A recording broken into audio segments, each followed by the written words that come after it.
Pria telah bujangan selama 40 tahun. Pertama kali bersentuhan dengan wanita, dia terlihat sedikit canggung. Di bawah bimbingan wanita itu, pria itu pun baru memasuki keadaan secara perlahan.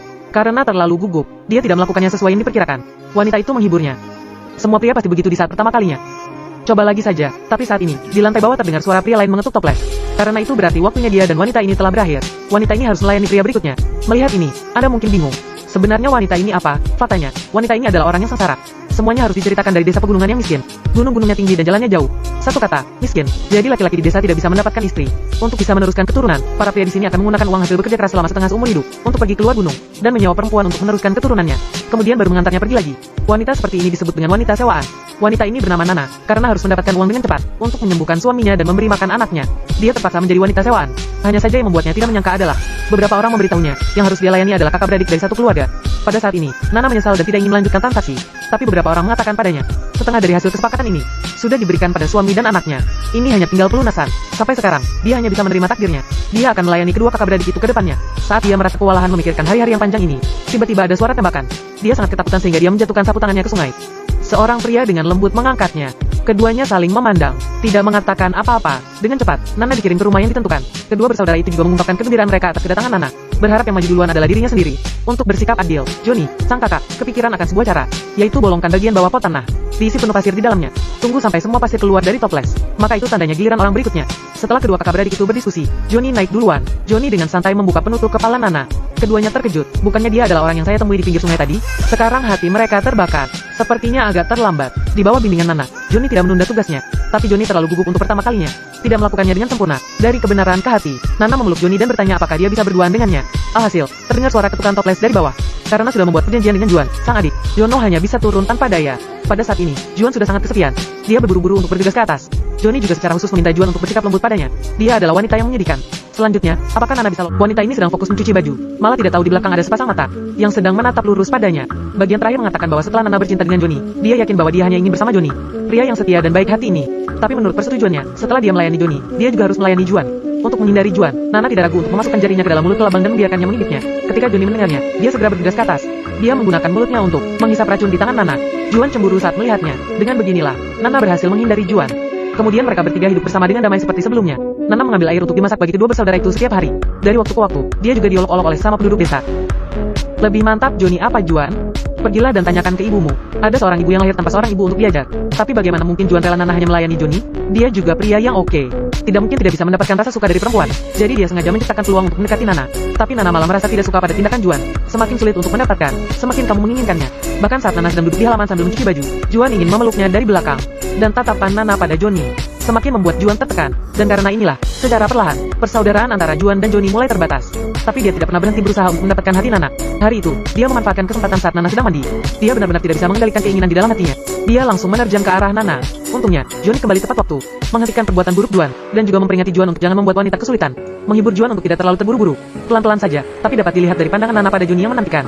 Juan tidak puas, demi membuat Nana dengan dirinya secara sukarela. Johnny tidak pernah menyerah untuk menyenangkan Nana. Hari itu, Nana mendengarnya dari Juan bahwa Johnny hendak pergi ke Texas selama 1 bulan. Dia segera menjadi gelisah, mengemasi barang bawaannya dan langsung mengejarnya. Bertemu dengan Juan, Nana meringkuk di pelukan Johnny dengan nurut, memohon padanya untuk membawanya ke Texas. Bawa aku ke Texas.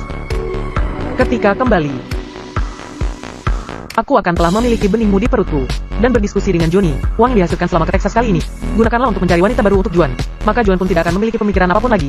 Mendengarkan perkataan Nana, Johnny sedikit tercerahkan. Setelah berbicara, Nana melepas pakaiannya dan duduk di gudang kapal. Dia terus mendorong Johnny untuk menyentuhnya. Keduanya sedang jatuh cinta, tapi tidak tahu bahwa Juan sedang memandanginya dari kejauhan. Hatinya penuh amarah, jadi menembak sekali ke atas langit.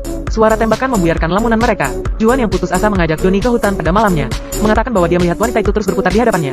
Dia benar-benar sedih mengenai hal ini. Dia mengeluarkan sebuah pisau kecil dan meminta Johnny membunuhnya. Dengan begitu dia tidak akan mencintai wanita itu lagi.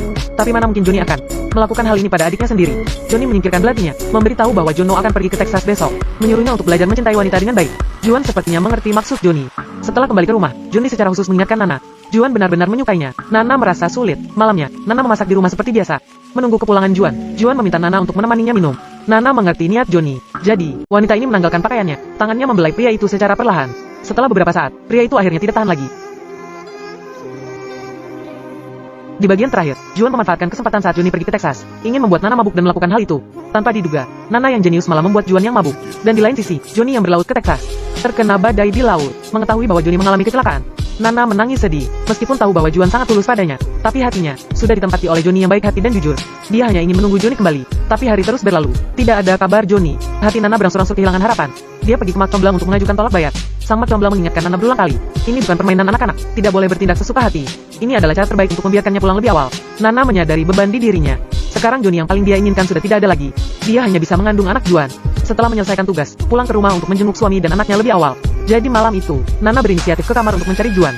Juan yang telah tertekan sejak lama. Awalnya mengira dia akhirnya bisa menunjukkan keterampilannya. Tanpa diduga, Nana malah mengatakan bahwa dia sedang menstruasi. Ini benar-benar menyedihkan. Beberapa hari berlalu, orang-orang di desa melihat tiada perubahan dari perut Nana. Bahkan anak-anak kecil menertawakannya. Pembawa sial. Tidak bisa melahirkan anak. Hari itu, Nana bertemu bujangan lain dari satu desa di atas gunung. Johnny telah tiada. Aku mendengar bahwa Juan tidak membuatmu hamil.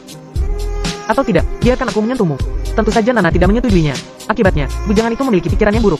Dia mengikutinya pulang, mengambil kesempatan saat tiada orang di rumah. Dia ingin melakukan sesuatu pada Nana. Untungnya, seorang pria kuat di rumah keluar untuk menghentikannya tepat waktu. Jadi bajingan itu sangat membencinya. Ingin membalas dendam pada keluarga Juan. Mengatakan keluar bahwa keluarga Juan menyembunyikan tentara merah. Dengan cepat para pasukan datang ke rumahnya. Juan masuk ke rumah untuk mengambil senapan dan bersiap ingin bertarung dengan pasukan bandit. Di dalam keadaan darurat, Johnny tiba-tiba kembali. Setelah beberapa pertahanan, dia berhasil melarikan diri sementara. Ternyata Johnny diselamatkan oleh tentara merah. Johnny mengubah ideologi feodalnya karena bos tentara merah. Dia menyadari absurditas meminjam hidup dan mati ibunya. Jadi dia berdiskusi dengan Juan untuk membebaskan Nana. Biarkan dia pulang. Pada awalnya, Juan tidak bisa menerima kepergian Nana. Dia bertengkar dengan Johnny. Setelah Johnny berpikir semalaman, akhirnya Juan mengerti akan peribahasa ini. Dan terima kenyataan, beberapa hari kemudian, Johnny akan mengantar Nana pulang. Dan saat ini, keluarga ini dikepung oleh bandit. Untuk melindungi mereka dapat pergi dengan selamat. Sayangnya Juan tertembak. Pada saat ini, Nana tiba-tiba kembali. Memeluk Juan yang sekarat dan menangis terseduh-seduh. Ternyata dalam perjalanan pulangnya, Nana baru tahu bahwa suaminya telah meninggal. Putranya juga meninggal karena kelaparan dan kedinginan yang kronis. Dia sudah tidak memiliki rumah. Jadi memilih untuk kembali dan melanjutkan janji awal. Tapi Juan telah tidak ada. Johnny juga bergabung dengan tentara merah. Dia berjanji pada Nana untuk tinggal di rumah dan menunggunya kembali.